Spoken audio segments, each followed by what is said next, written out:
Hoş gördük. İnsanların həmişə dediyimiz kimi ən gözəl, ən səliqəli, ən uzun, ən keyfiyyətli evlər Zaxar Əmlak'ta, Muhammad'da. Deməli evimiz çıxdı.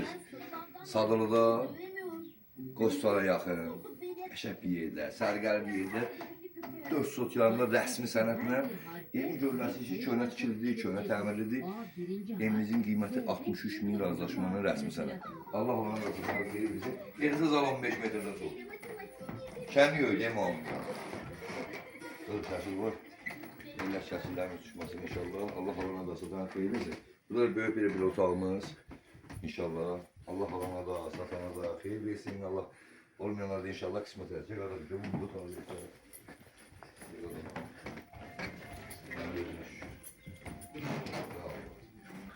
Ömür şöyle tikildi olsa ama səliqəlidir.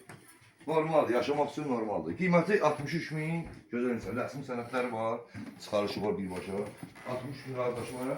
Xunazın 2 dənə kodu var. Buradan da var zaldan, sor qapıdan da var. İnşallah ki, məhəlləsində də siz tanış edin.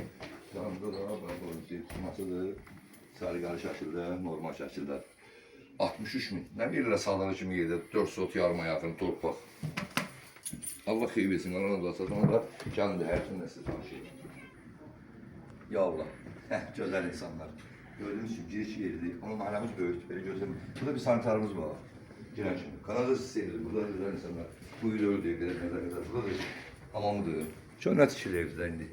Allah Allah'a da satana da xeyir versin. Burada da bir aladan kladovka diye. Kladovkası var. Güzel insanlar. Burada da maşallah böyük bir məhliyə malişdir. Çocuk var da bir yerə. Həmiş açılacaq. Böyük bir məhliyə malişdir. Buradan bir Allah olmayanlar qismət eləsin. Buradan bir villa çıxar ki, beləsin. Muhammad'da. Günəyə ev, ləzzətli, süper. Allah Allah'ın da satanı xeyir versin. Allah olmayanlar qismət. İnşallah 63 min manat razılaşmanın ideal razılaşması.